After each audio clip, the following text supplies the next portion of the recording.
Palabra y vida.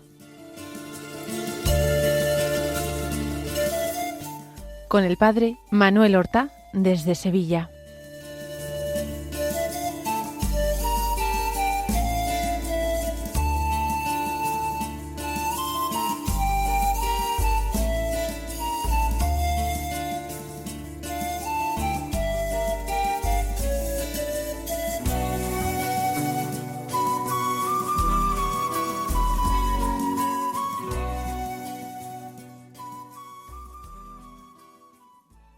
En el nombre del Padre, y del Hijo, y del Espíritu Santo.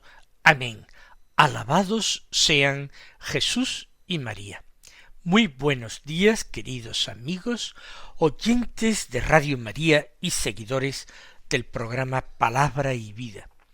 Hoy es el lunes de la 21ª semana del tiempo ordinario. Este lunes es 25 de agosto. Celebramos varios santos. En primer lugar, San Luis, rey de Francia. Luis IX, que fue primo hermano de nuestro Fernando III, de Castilla, San Fernando. Nació en el año 1214 y era hijo del rey Luis VIII de Francia, y su madre era Blanca de Castilla, hermana de doña Berenguela, madre de Fernando III. Por tanto, ellos eran primos hermanos. Ambas madres eran muy piadosas y así educaron a sus hijos, no sólo para la realeza, sino para la santidad. Se casó con Margarita de Provenza cuando tenía 20 años, y llegó a tener 11 hijos, aunque 2 de ellos murieron niños. Fue un hombre muy caritativo, de su propio peculio, mantenía, alimentaba y cuidaba de 200 pobres. Se entregó con fervor a la cruzada, el ideal de la Edad Media.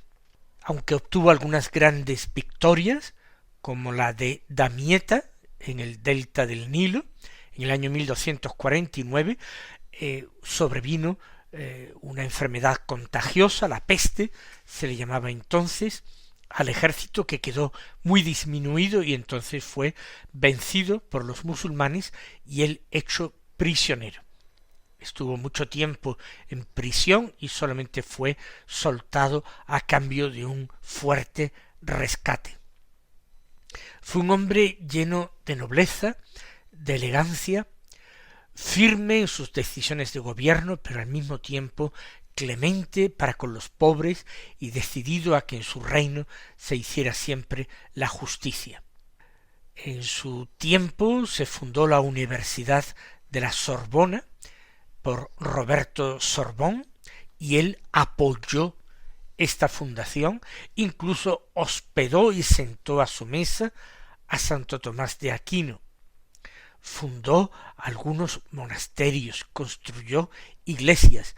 Para una espina de la corona del Señor en su pasión, construyó la maravillosa Sainte-Chapelle, la Santa Capilla que hoy podemos admirar. Al final casi de su vida de nuevo se sintió movido por el ideal de la cruzada e inició una cruzada en el norte de África. De nuevo la enfermedad contagiosa, la peste, hizo presa en su ejército y terminó con su vida. Murió precisamente ante las murallas de Cartago, en Túnez. 27 años después de su muerte, en 1297, fue canonizado por el Papa Bonifacio VIII y hoy es el patrón de Francia, el santo patrono de Francia. Pero hoy también se celebra la fiesta de un santo sacerdote español, de San José de Calasanz, que nació en Peralta de la Sal, en la provincia de Huesca, en el año 1500 57. Estudió con notable éxito, se ordenó sacerdote, se ejercitó en el ministerio sacerdotal en España, pero luego se marchó a Roma y allí se entregó a la educación de los niños pobres. Para esto fundó una congregación religiosa, la congregación de las escuelas pías, los escolapios. Tuvo que sufrir ya en su ancianidad grandes pruebas, incluyendo calumnias terribles. Finalmente murió en Roma a una edad ya muy avanzada, en el año 1648. Tenía ya más de 90 años. Vamos a escuchar la palabra de Dios que se proclama en la liturgia de la misa del día. Hoy, después de haber estado durante mucho tiempo leyendo libros del Antiguo Testamento, del Pentateuco, luego del libro de Josué, después del libro de los jueces y después de Ruth, hemos seguido en orden desde el principio de la Biblia los primeros libros, hemos tomado 8 libros del Antiguo Testamento, venimos de nuevo al Nuevo Testamento, a una carta de San Pablo. Hoy comienza la primera carta del apóstol San Pablo a los tesalonicenses. Una de las más antiguas cartas de Pablo, sino la más antigua de ellas. Del capítulo primero leemos los versículos 1 al 5 y luego la segunda mitad del versículo 8 y los versículos 9 y 10, que dicen así: Pablo, Silvano y Timoteo a la iglesia de los tesalonicenses, en Dios Padre y en el Señor Jesucristo. A vosotros, gracia y paz. En todo momento damos gracias a Dios por todos vosotros, y os tenemos presentes en nuestras oraciones, pues sin cesar recordamos ante Dios nuestro Padre la actividad de vuestra fe, el esfuerzo de vuestro amor y la firmeza de vuestra esperanza en Jesucristo nuestro Señor. Bien sabemos, hermanos amados de Dios, que Él os ha elegido, pues cuando os anuncié nuestro Evangelio, no fue sólo de palabra, sino también con la fuerza del Espíritu Santo y con plena convicción. Sabéis cómo nos comportamos ante vosotros para vuestro bien. Vuestra fe en Dios se ha difundido por doquier, de modo que nosotros no teníamos necesidad de explicar nada, ya que ellos mismos cuentan los detalles de la visita que os hicimos, cómo os convertisteis a Dios, abandonando los ídolos para servir al Dios vivo y verdadero, y vivir aguardando la vuelta de su Hijo Jesús desde el cielo, a quien ha resucitado de entre los muertos y que nos libra del castigo futuro. Es una carta, como hemos dicho, antigua de San Pablo. Por eso su envío, su dirección, su saludo al destinatario es un saludo menos elaborado, menos doctrinal que en cartas posteriores. Y además tiene la peculiaridad de que Pablo une su nombre al de dos acompañantes, Silvano y Timoteo. Timoteo, a quien él llama su hijo, y que era mucho más joven que él. Dirige la carta a la iglesia de los tesalonicenses. Iglesia, eclesia, es la comunidad reunida en asamblea. Por tanto, a la iglesia de los tesalonicenses, a la comunidad cristiana de Tesalónica, en Dios Padre y en el Señor Jesucristo. Aquí no tenemos una fórmula trinitaria, sólo se menciona a Dios nuestro Padre y a su Hijo, el Señor Jesucristo. A vosotros, y aquí termina el saludo inicial, a vosotros gracia y paz. La gracia es el favor de Dios, que no abandona nunca a quienes ponen en él su confianza, a quienes deciden transitar por sus caminos. Y la paz es un fruto excelente de esa actitud de Dios que compensa con toda clase de bienes, con toda clase de gracia, la predisposición del fiel discípulo a fiarse de él, a aceptar su palabra. El fruto de esa aceptación de la palabra es la paz. Por tanto, estos tres compañeros, Pablo el primero, que es quien escribe, se dirigen a la iglesia, a la comunidad cristiana que se reúne en Tesalónica, que vive allí, para desearle gracia y paz. E inmediatamente comienza a entrar en materia, pero lo comienza recordando cuál ha sido su propia experiencia, la experiencia de Pablo con los tesalonicenses en el pasado. Dice así el texto: en todo momento damos gracias a Dios por todos vosotros y os tenemos presentes en nuestras oraciones. Cuando escribe la carta, Pablo ya no se encuentra en Tesalónica, está en otro lugar, pero él no ha olvidado su ministerio, su apostolado entre los tesalonicenses. Este apostolado que él ha tenido en Tesalónica ha sido para él un motivo de acción de gracias. Él recuerda con gratitud y emoción su estancia y su trabajo en Tesalónica. Tesalónica se encuentra en Europa, ya en lo que ahora es Grecia.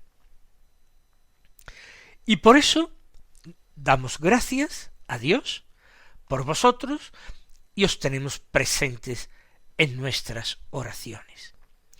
Agradecemos a Dios el don que nos ha hecho en vuestras personas y al mismo tiempo pedimos por vuestras personas. Pues, añade, sin cesar recordamos ante Dios nuestro Padre. ¿Qué cosa? Las virtudes de los tesalonicenses, la fe, la esperanza y el amor.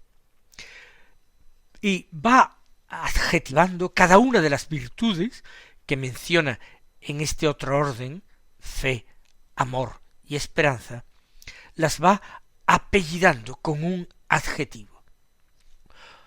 Recordamos ante Dios nuestro Padre la actividad de vuestra fe.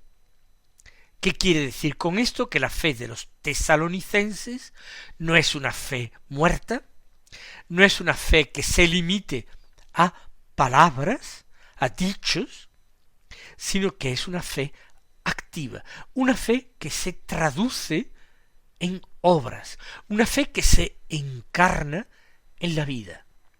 El ideal que perseguimos meditando la palabra de Dios en este programa. Palabra y vida, o de la palabra a la vida, la actividad de vuestra fe. En segundo lugar, recuerda el esfuerzo de vuestro amor. Y es que el amor, a diferencia de ciertas mentalidades bien románticas, bien posmodernas, no es un sentimiento que se vive en un determinado momento de la propia vida.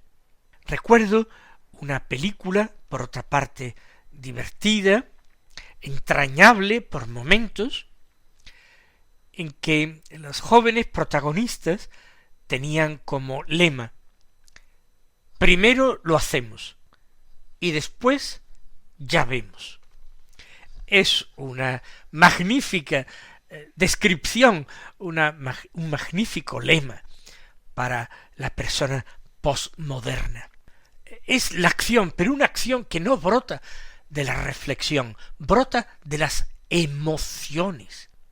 Emociones a veces totalmente superficiales, Primero se siente, se vive, y luego ya vemos. Luego tratamos de reflexionar, de ver si eso nos conviene o no nos conviene, si seguimos adelante o volvemos atrás, si nos empeñamos o lo dejamos. Pues Pablo no, Pablo da gracias por el esfuerzo de vuestro amor. Porque amar requiere esfuerzo. Amar es con frecuencia doloroso. Amar entraña un trabajo, por tanto, un dolor. Y él da gracias por eso y recuerda eso de los tesalonicenses. No sólo su fe fue una fe comprometida y activa, sino que su amor fue un amor esforzado, valiente. Y por último, dice, la firmeza de vuestra esperanza en Jesucristo nuestro Señor. La esperanza tampoco es fruto de un momento, de una vana ilusión. La esperanza no es loca, la esperanza es bien discernida. La esperanza, para que sea virtud cristiana y virtud teologal que nos lleva a Dios, tiene que ser firme. ¿Por qué? Porque se apoya en la fe y en el amor. Bellísima manera de hacerse presente en la distancia en medio de los tesalonicenses y decir que los recuerda y decir que los admira, los elogia, pero también dará gracias a su Dios por ello, porque no es sólo Pablo el que ha hecho bien a los tesalonicenses, sino que él recordará a los tesalonicenses como aquellos que también le han hecho bien a él, al apóstol. Y sigue diciendo, bien sabemos, hermanos amados de Dios, que él os ha elegido. Fíjense qué bonito. Para Pablo, los tesalonicenses no son su éxito personal. El éxito de Pablo, que es un gran apóstol, un buen orador, un hombre con una palabra convincente, no es Pablo quien lo ha hecho tan bien que ha convertido a los tesalonicenses y ha asentado allí en aquella ciudad la iglesia. No, es que Dios os ha elegido. El autor de todo es Dios. Dios es el que ha llamado a Pablo y el que ha escogido a los tesalonicenses. A Pablo lo ha llamado en favor de los tesalonicenses y a los tesalonicenses los ha elegido en favor y en atención al amor inmenso de su Hijo Jesucristo, que había padecido y muerto en la cruz para salvarlos a ellos. Por tanto, Pablo dice, bien sabemos, hermanos, amados de Dios, que Él os ha elegido. Pero añade, porque considera también importante su misión, y por eso dice, pues cuando os anuncié nuestro Evangelio, no fue sólo de palabras, sino también con la fuerza del Espíritu Santo y con plena convicción. Es decir, la fuerza del Espíritu Santo, la tercera persona de la Trinidad, que no ha citado en el encabezamiento de la carta, solo ha mencionado al Padre y al Hijo, ahora aquí la fuerza del Espíritu Santo. Es, como repito, la idea, quien lo ha hecho todo. Pero Pablo ha aportado algo, ¿qué? Lo ha dicho, la plena convicción. Él estaba convencido de lo que anunciaba. Y por eso el Espíritu Santo con su fuerza ha podido mover a los tesalonicenses a salir de la oscuridad para abrazar la luz, a salir de las tinieblas del error, de la increencia, para abrazar la fe. Y como ha hablado de la plena convicción, de la suya, seguirá diciendo, sabéis cómo nos comportamos entre vosotros para vuestro bien. Él ha actuado correctamente.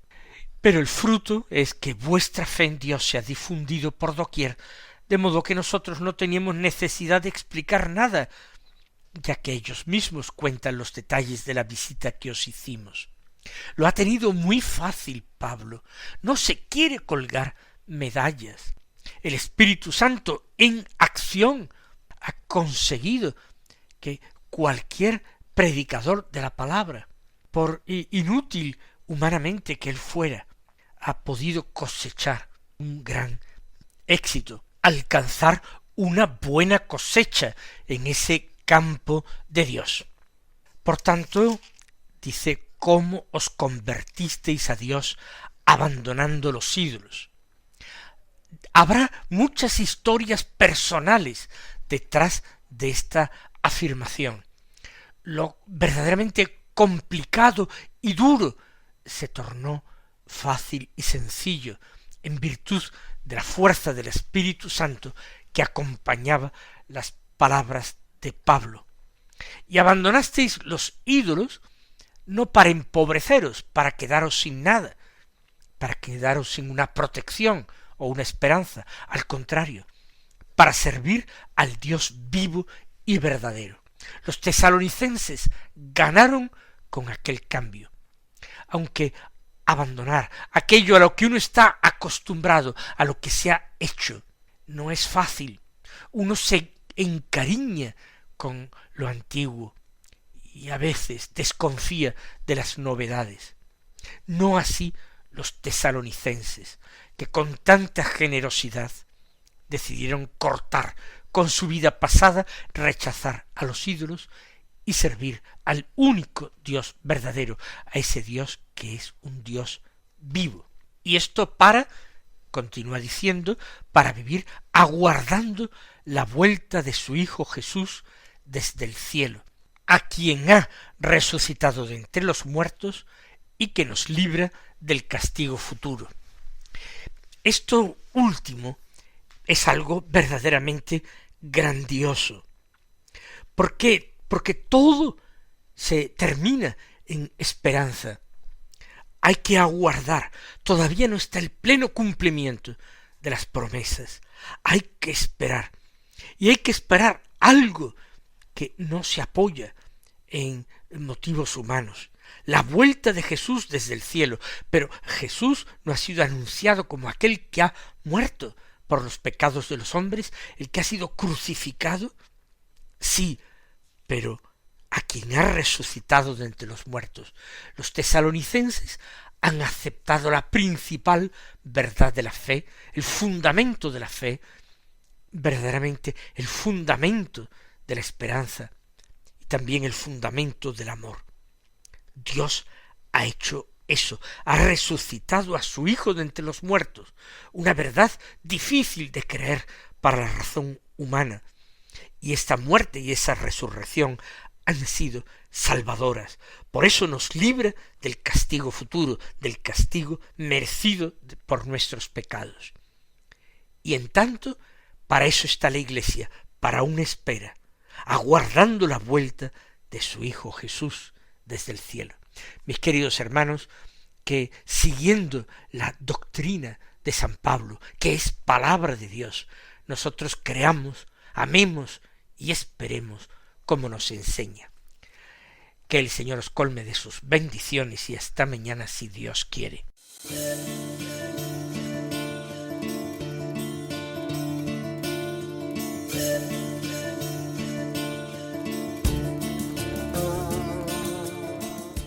Han escuchado en Radio María Palabra y Vida, un programa que dirige el Padre Manuel Horta.